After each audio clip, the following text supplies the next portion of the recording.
The End of the Qing Dynasty, Part 2. The Internal Rebellions, Section B. The Taiping Rebellion.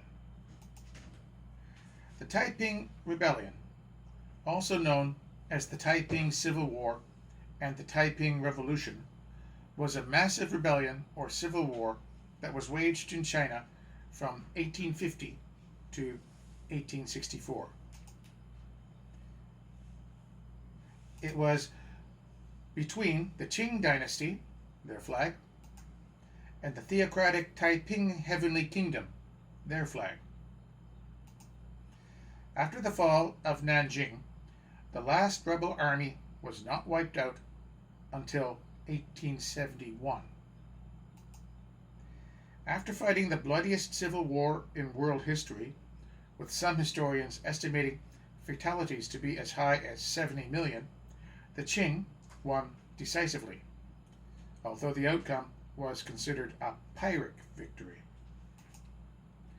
The uprising was commanded by Sichuan, the self-proclaimed brother of Jesus Christ. Its goals were religious, nationalist, and political in nature.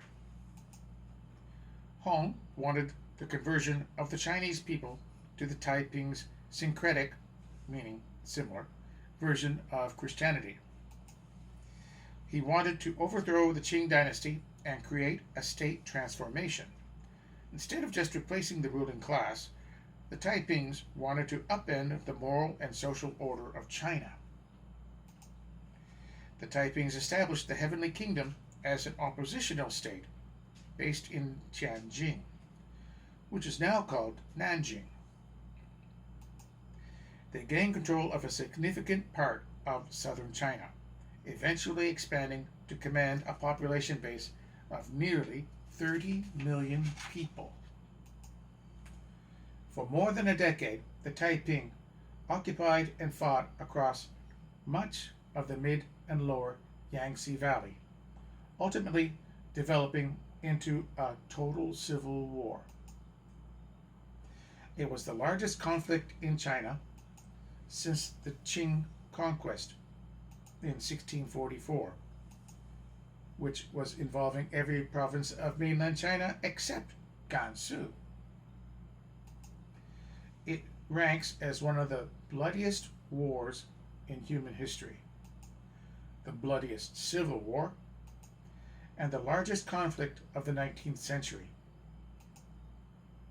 Estimates of the war dead range from 20 to 30 million, with a recent Chinese study estimating up to 70 million dead.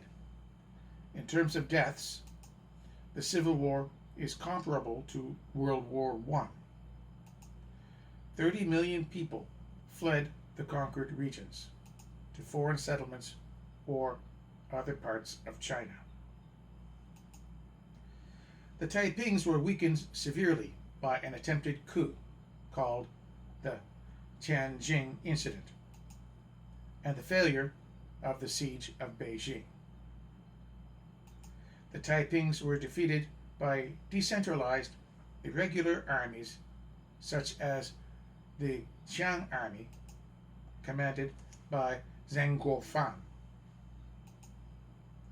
Having already moved down the Yangtze River and recaptured the important city of Nanjing,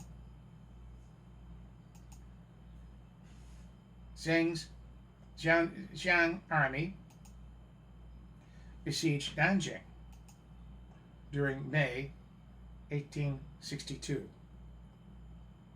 2 years later, on June 1st, 1864, Sichuan died, and Nanking fell during the Third Battle of Nanking, just 1 month after that.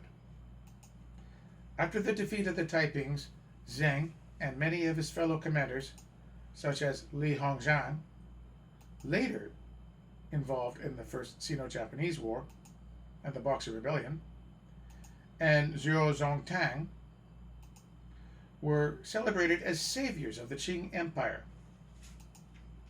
and became some of the most powerful men in the late 19th century China. Little is known about how the Taiping referred to the war. But the Taiping often referred to the Qing in general, and the Manchus in particular, as some kinds of demons or monsters. Hong proclaimed that they were fighting a holy war to rid the world of demons and establish paradise on earth. The Qing referred to the Taiping as Yue bandits, which is a reference to their origins in the southeastern province of Guangdong. Another name the Qing forces had for the Taiping was the Longhairs, because they did not shave their foreheads and braid their hair into a queue, which is a long sort of ponytail, as Qing subjects were supposed to do. They allowed their hair to grow long. In the 19th century, Western observers, depending on their ideology, referred to the Taiping as the revolutionaries, insurgents, or rebels. In English, the Heavenly Kingdom of Peace has often been shortened to simply the Taipings, from the word peace in the Heavenly Kingdom of Peace. It was never a term that either the Taipings nor their enemies used to refer to them. Origins. Qing Dynasty China during the early to mid-19th century suffered a series of natural disasters, economic problems, and defeats. The most important in particular was the humiliating defeat in 1842 by Great Britain in the First Opium War. Farmers were heavily overtaxed. Rents were rising, and peasants were deserting their lands in droves. These problems were made worse by a trade imbalance caused by the large-scale illegal import of opium. Banditry was becoming more common, as were societies and self-defense units. These factors all led to an increase in small-scale warfare. Meanwhile, the population of China had doubled between 1766 and 1833, while the amount of cultivated land remained about the same. The government, commanded by ethnic Manchus, had become increasingly corrupt. It was weak in the southern regions where local clans dominated. Anti-Manchu sentiments were strongest in southern China among the Hakka community. This is a Han Chinese subgroup. Hakka literally means guest people. Meanwhile, missionaries were active. Hong Shichuan was born in 1814 in Guangdong province. Hong's academic problems put him on the path to religious zealotry and leadership of peasants of the region. Hong's family belonged to the Hakka ethnic group. The Hakka had their origins in northern China, but migrated to the southern regions in the 13th century.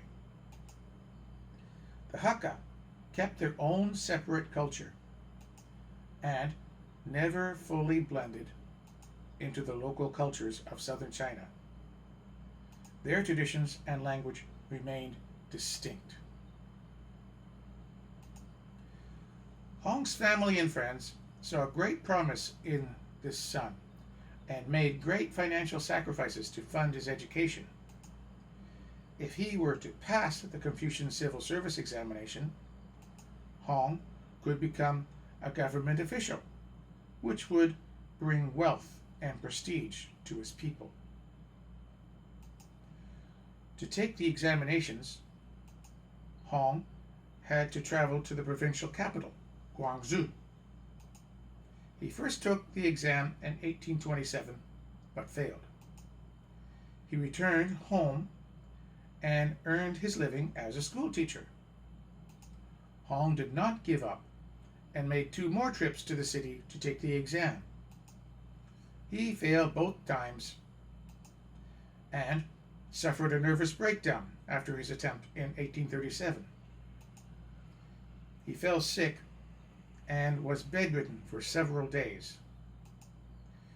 During this time, he said that he had experienced mystical visions of visiting heaven and speaking to 2 holy men.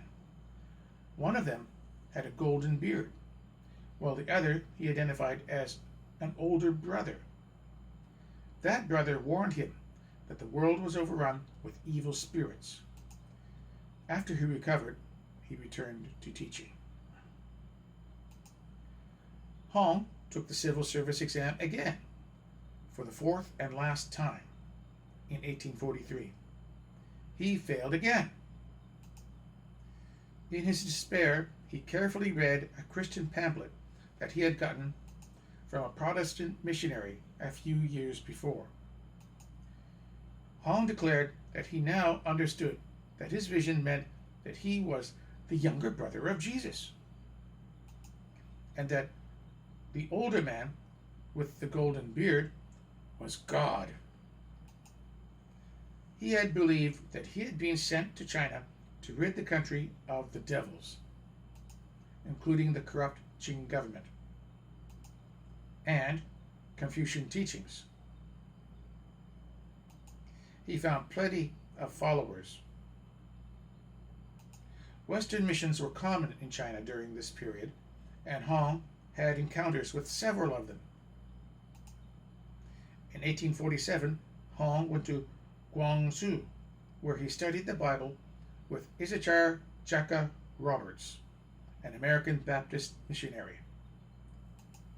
Roberts refused to baptize him and later stated that Hong's followers were bent on making their own burlesque religious pretensions serve their political purpose. Soon after Hong began preaching across Guangxi in 1844, his follower Feng Yunshan founded the God-worshipping society. This was a movement which followed Hong's fusion of Christianity, Taoism, Confucianism, and indigenous millenarianism, which is a kind of Buddhism. Hong presented this as a restoration of the ancient Chinese faith in Chengdu. The Taiping faith, says one historian, developed into a dynamic new Chinese religion, Taiping Christianity. The movement at first grew by suppressing groups of bandits and pirates in southern China in the late 1840s. Hong first began preaching his own interpretation of Christianity among his closest circle and began to attract many more followers. This included a similar organization in the neighboring province of Guangxi. There, a large population of peasants, most of them were Hakka, found hope and purpose in Hong's vision. Political dissidents saw it as a means to resist the Qing regime. Then the Qing authorities tried to suppress them. This led to a guerrilla war and eventually a widespread civil war. Eventually, 2 other god worshippers claimed to possess the ability to speak as members of the celestial family. The father, in this case of Yang Shu-Qing, and Jesus Christ, in the case of Qiao Sha-Gu. The Taiping had soon organized themselves and were ready to mobilize, or, easier said, go to war. In addition to their Christian doctrine, they believed that men and women were equal, and that all property should be commonly held or distributed. These ideas were very attractive to poor farmers. laborers and miners in the region, regardless of their origin and social background. Their growing numbers worried Qing officials,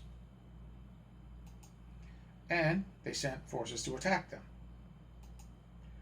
The Taiping rebellion began in the southern province of Guangxi, where local officials launched a campaign of religious persecution against the god-worshipping society. In early January 1851, following a small-scale battle in late December 1850, a 10,000-strong rebel army organized by Feng Yunshan and Wei Changgui defeated and chased away Qing forces stationed in Xinjiang, which is present-day Guiping in Guangxi. Taiping forces successfully repulsed an attempted imperial reprisal by the Green Standard Army against the Xinjiang uprising. On January 11, 1851, Hong declared himself the Heavenly King of the Heavenly Kingdom of Peace, or alternately, Taiping Heavenly Kingdom. This is where we get the term Taiping for them in English language studies when referring to this historical period. The Taiping forces tried to destroy all Buddhist temples as well as Confucian shrines as part of their ideology. Women were considered equal to men socially. This reduced female infanticide. They were also allowed to take the imperial service examination. They were, however, made to live separately. The traditional Chinese practice of foot binding was also stopped. This would cause problems with relationships between Taiping women and non-Taiping men. Women could serve in the army, although only a small fraction of their forces would be made up of women. Women could even serve as officers. The commander of the women soldiers was Hong's sister, Hong Xuanjiao. She was a martial arts master and apparently one of the most enthusiastic and competent of Taiping military commanders. Hong's administration was based on him being supreme heavenly king, but he appointed subordinate kings. They were the South King, Feng Yunshan, East King, Yang Shuping, West King, Xu Chagui, North King, Wei Changgui, and the Flank King, Shiitakai. There was also the most senior and trusted officer but subordinate to the kings, and not a king himself, Qing Rigang.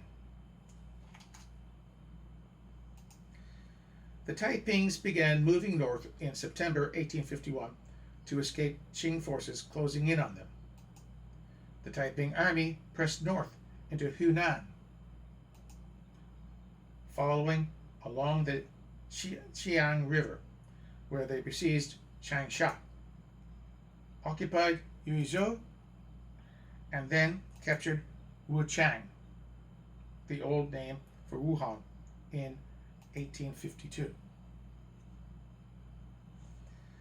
After reaching the Yangtze River, at this point, the Taiping leadership decided to move east along the Yangtze River. Nanjing was captured in February 1852. Through this time, they picked up many more recruits. Taiping leaders may have reached out to triad criminal organizations. The triads had many cells in South China and among government troops. Taiping's city titles were similar to triad names, whether they did it on purpose or not. This made it more attractive for triads to join the movement.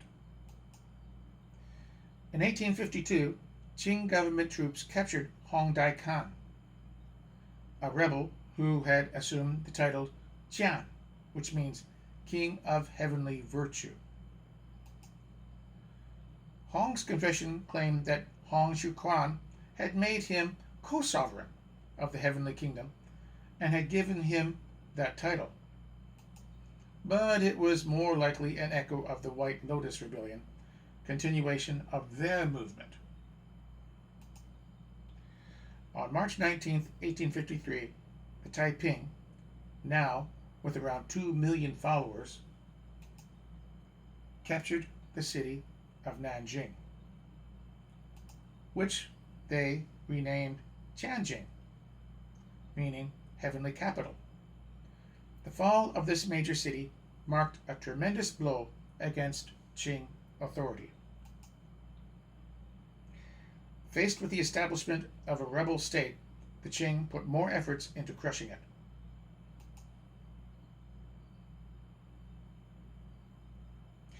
The capture of Nanjing also led to a deterioration of relations between Taiping rebels and the triads.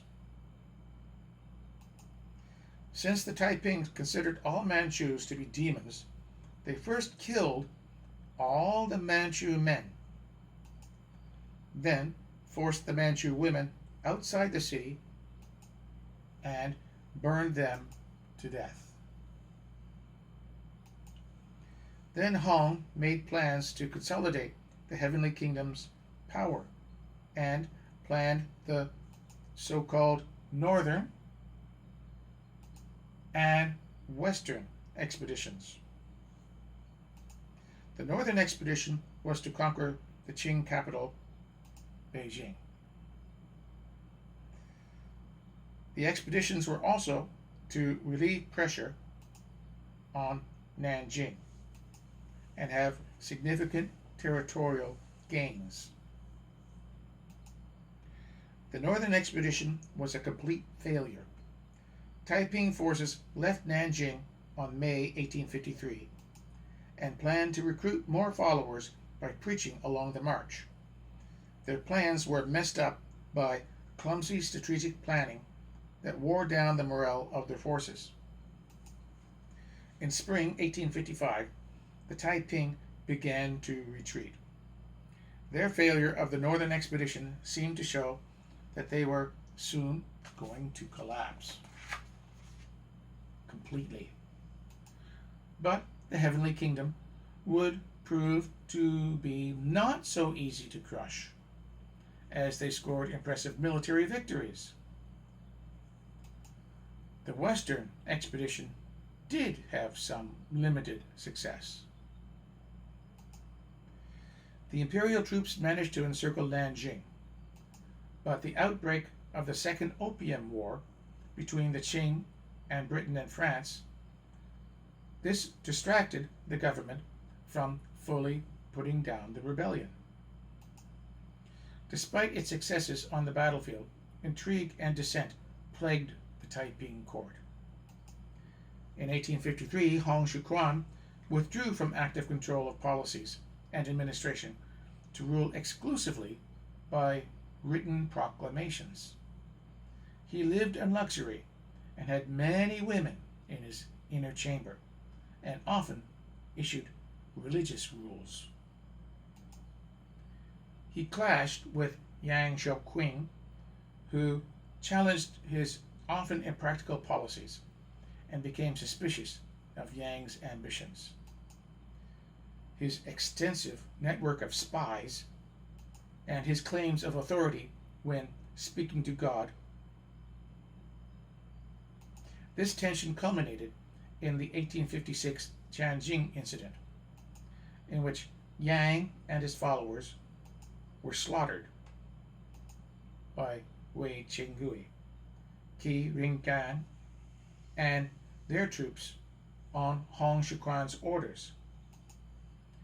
Shiitakai's objection to the bloodshed led to his family and retinue being killed by Wei and Qin, with Wei, ultimately planning to imprison Hong. Wei's plans were stopped in the end, and he and Qin were executed by Hong.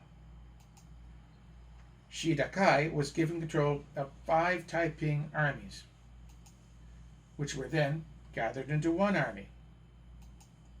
He was the last of the original kings. Fearing for his life, though, Shi ran away from Nanjing and headed west towards Sichuan. With Hong withdrawn from view and Yang out of the picture, the remaining Taiping leaders tried to widen their popular support and make alliances with European powers, but failed on both efforts.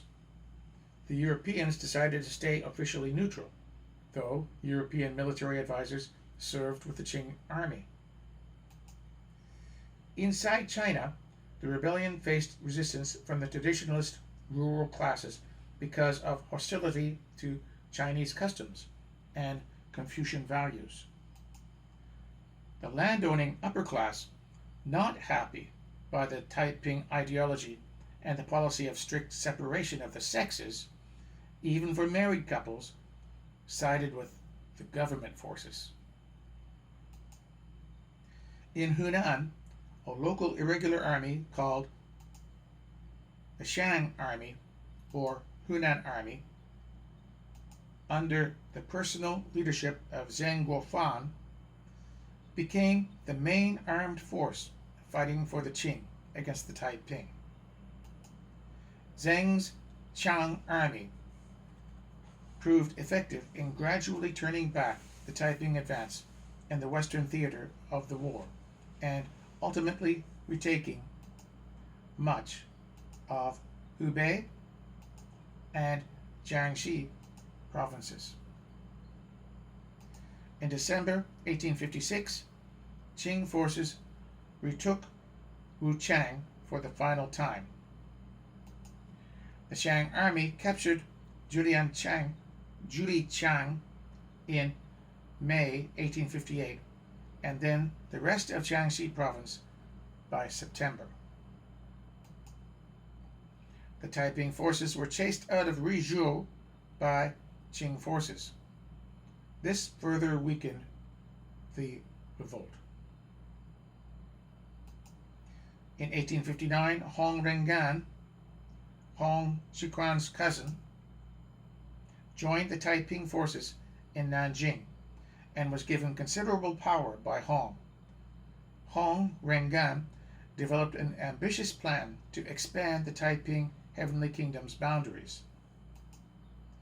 He also tried to modernize the government along Western democratic lines. He enacted reforms in education and prohibited prostitution, the sale of slaves, and opium. He also opened Taiping territory to trade with foreigners. Hong Rengan also tried to introduce railroads, modern banking, telegraph systems, and hospitals as part of a program to improve both trade and social equality. In May 1860, the Taiping defeated the imperial forces that had been besieging Nanjing since 1853, getting them out of the region, and opening the way for a successful invasion of southern Jiangsu and Zhejiang provinces, which were the wealthiest regions of the Qing Empire. The Taiping rebels were successful in taking Hangzhou in March 19, 1860, Chengdu on May 26th, and Suzhou on June 2nd to the east. While Taiping forces were preoccupied in Jiangsu, Zheng's forces moved down the Yangtze River. Despite these successes, the Taipings were doomed by the defeat of the Qing in the Second Opium War in 1860. Once again, the Qing were defeated by European forces, but now the Qings found that their former enemies were ready to help them to end the Taiping Rebellion. The rebels posed a growing threat to European economic interests in China by their many attempts to take Shanghai. An attempt to take Shanghai in August 1860 was repulsed by an army of Qing troops supported by European officers under the command of Frederick Townsend Ward. He was assisted by local strategic support of the French diplomat Albert Edouard Levieux de Carigny. This army would become known as the Ever-Victorious Army, a seasoned and well-trained Qing military force, commanded by Charles George Gordon. General Gordon was also known as Chinese Gordon. He took over the Ever-Victorious Army after Ward was killed in battle. It would become instrumental in the defeat of the Taiping rebels.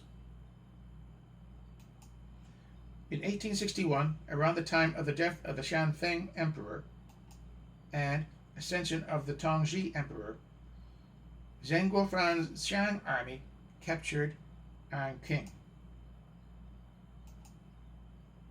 with the help from a British naval blockade of the city. Near the end of 1861, the Taipings launched a final eastern expedition. Ningbo was easily captured on December 9th, and Hangzhou was besieged and finally captured on December 31st, 1861. Taiping troops surrounded Shanghai in January 1862, but were unable to capture it. The ever-victorious army repulsed another attack on Shanghai in 1862 and helped to defend other treaty ports such as Ningbo, which was taken back on May 10th. They also helped imperial troops in taking back Taiping strongholds along the Yangtze River.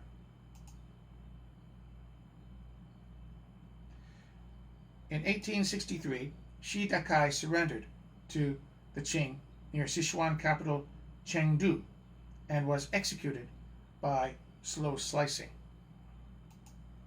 Some of his followers escaped or were released and continued the fight against the Qing.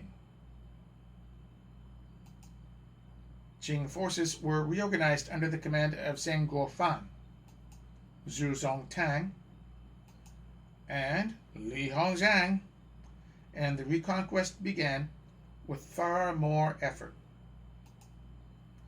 Zheng Guofan began in Hunan by recruiting a peasant army. Later known as the Shang Army, they were already described. Their own beliefs were based on the teachings of the 16th century Ming Dynasty general Qi Zhiguang. By 1864, Qing control of most areas had been re-established.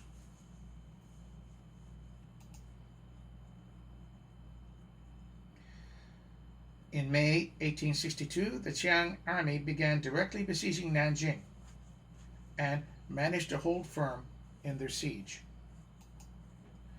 Despite numerous attempts by the numerically superior Taiping army to dislodge them,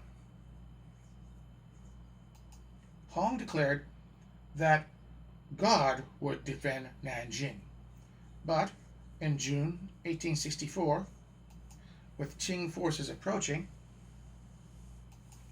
he died of food poisoning from eating wild vegetables when the city ran low on food supplies. He was sick for 20 days before finally dying. A few days after his death, Qing forces took the city. His body was buried in the former Ming imperial palace and was later dug back up again on orders of Zheng Guofan to verify his death. His body was then cremated. Hong's ashes were later blasted out of a cannon in order to ensure that his remains have no resting place, as eternal punishment for the uprising. 4 months before the fall of the Taiping Heavenly Kingdom, Hong Xiuquan abdicated in favor of his eldest son, Hong Qiangifu. He was 15 years old. The younger Hong was inexperienced and powerless, so the kingdom was quickly destroyed when Nanjing fell in July 1864 to the imperial armies, after a long period of street-by-street fighting. Jiang Guifu and a few others escaped, but were soon caught and executed. Most of the Taiping princes were executed.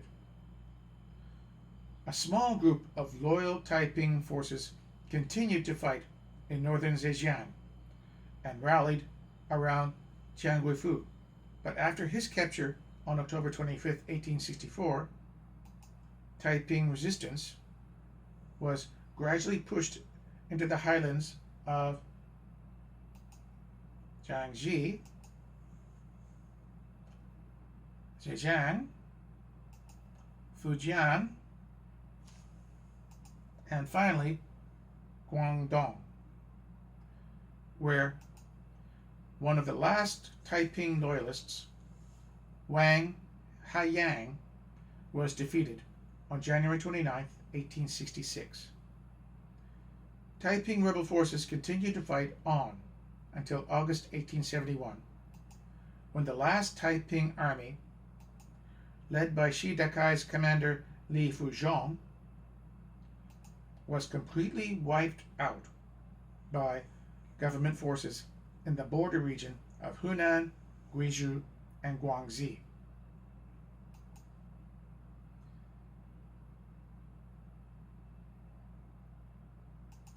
The Taiping Rebellion legacy was deep and lasting. Qing control was so weakened by the rebellion that these regions did not support the Qings during the Boxer Rebellion, and was the main factor for the fall of the Qing Empire, with wars with foreign powers being minor in comparison. The egalitarianism of the Taiping would go on to be one of the inspirations of the communists of Mao Zedong in their rise to power in the 1940s. Taiping wars also spilled over into Vietnam with devastating effects. In 1860, Wu Ling Yun, an ethnic Zhuang Taiping leader, proclaimed himself King of Ding Ling in the Sino-Vietnamese border regions. It is roughly in the area of Nan Yue. Ding Ling was destroyed during a Qing campaign in 1868. His son, Wu Yazhong, also called Wu Kun, fled to Vietnam but was killed in Bac Ninh by a Qing Vietnamese coalition. Wu Kun's troops broke up and became marauding armies such as the Yellow Flag Army, led by Huang Qiong-ying, and the Black Flag Army, led by Liu Yongfu.